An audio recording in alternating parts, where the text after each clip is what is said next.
Welcome to another episode of True Mysteries and Tall Tales. Before we delve deep into today's enigmatic case, do us a favor. If you enjoy our tales of real-life mysteries, hit that like button and subscribe. Your support keeps us unraveling the threads of the unknown. The year was 2001. America, still nursing the wounds of the 9/11 attacks, was about to face another nightmare. Ordinary postal workers, those unsuspecting everyday heroes, began falling mysteriously ill. Their malaise was no common sickness. It was anthrax, a deadly bacterium that turned letters and packages into silent, lethal weapons. With every new case, fear and uncertainty grew. A Florida man has contracted a very rare and potentially deadly form of anthrax. Health and Human Services Secretary Tommy Thompson calls it an isolated case and says there was no threat of terrorism. In Boca Raton, Florida today, a memorial service for Bob Stevens. He is almost certainly the first American to be killed in a deliberate anthrax attack. Tonight we find ourselves in the unusual and unhappy position of reporting on one of our beloved colleagues, a member of my personal staff who has contracted a cutaneous anthrax infection. Anthrax is a serious, sometimes lethal disease caused by the bacterium Bacillus anthracis. The bacterium can survive in harsh conditions for decades by forming spores. When these spores enter a suitable host, they can reactivate and cause disease. Anthrax primarily affects herbivorous animals, but it can also infect humans.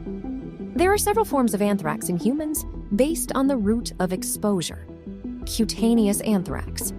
This is the most common form in humans. It occurs when the bacterium enters a cut or abrasion on the skin. It starts as a raised bump that later becomes a painless sore with a black center. Inhalation anthrax, also known as wool sorter's disease, this is the deadliest form. It occurs when a person inhales anthrax spores. Early symptoms resemble a common cold, but it can progress rapidly to severe breathing problems and shock. Gastrointestinal anthrax. This form results from consuming contaminated meat. Symptoms include nausea, loss of appetite, vomiting, and fever, followed by abdominal pain, vomiting of blood, and severe diarrhea. Injection. This is a more recent form identified in heroin-injecting drug users in Northern Europe. It presents with signs and symptoms similar to cutaneous anthrax, but can spread throughout the body.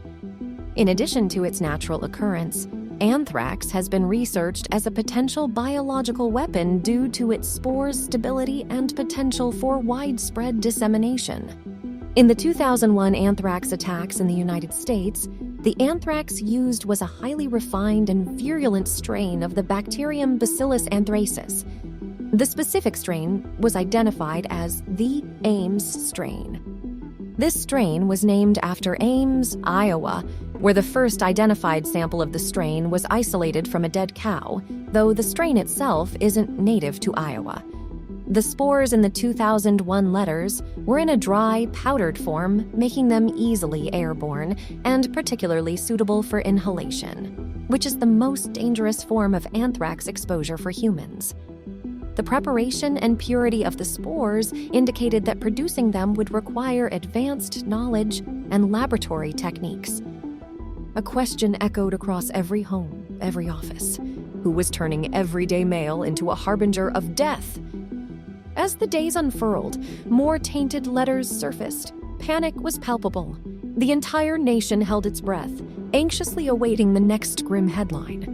There were two letters that were suspicious that both arrived on the same day. One contained a white talcum powdery-like substance. The other contained a brownish, granular, almost sandy-like substance. In just a week's time, we have had 4 confirmed cases of anthrax, all with media connections, and a number of anthrax scares as well. ABC News. In Nevada, in New Jersey tonight, The U.S. House of Representatives is closing offices today until Tuesday to allow a complete sweep for traces of anthrax. And 29 staffers for Senator Tom Daschle's office have tested positive for exposure to anthrax. The letters sent to NBC and the New York Post were the same. This is next. Take penicillin now. Death to America, death to Israel. Allah is great. The letter sent to Senator Tom Daschle had similar wording. You cannot stop us. We have this anthrax. You die now. Are you afraid? Death to America, death to Israel. Allah is great. In the midst of this terror emerged a beacon of hope. Dr. Bruce Ivins. As an esteemed scientist, he was on the front line, fighting this invisible enemy. His extensive knowledge on anthrax was seen as a crucial weapon in this battle. But as investigations deepened, unsettling details began to emerge. The beacon of hope started casting long, dubious shadows. The government scientist who took his own life rather than face charges of hatching the diabolical 2001 anthrax attacks. The FBI says the heart of its case is a DNA fingerprint of the anthrax sent through the mail. But it will be several more days before the government discloses its entire case. For now, victims and their relatives say they've heard next to nothing, including the widow of Bob Stevens, a Florida photo editor who was the first anthrax male victim to die. Dr. Ivins, faced with mounting pressure and swirling suspicions, was hospitalized after a prescription drug overdose. It was a race against time, a puzzle with ever-shifting pieces, and then a conclusion. The FBI, having pieced together a myriad of clues, believed they had their man. Their conclusion? Dr. Ivins had been the sole mastermind behind the anthrax attacks. The FBI later stated that based on the evidence, Ivins was the sole perpetrator. However, some people, including colleagues and friends of Ivins, expressed doubt about this conclusion. The motive behind the anthrax attacks, especially if considering Ivins as the perpetrator, remains somewhat speculative. Some theories suggest Ivins might have been trying to draw attention to the need for the anthrax vaccine he had been working on. There's also speculation about his mental health and personal motives, including a desire for recognition or possible resentment against certain targets. Still, without a definitive confession or concrete evidence linking motives, the true reasons remain obscured. It's a tale that challenges our notions of trust and betrayal. A brilliant scientist poised to be the savior emerged as the suspected villain, but with his untimely death.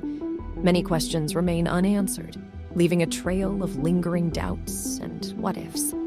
Thank you for venturing into the shadows with us. Remember, each like, each subscription helps us bring more of these enigmas to light. Until our next mystery, stay curious and ever vigilant.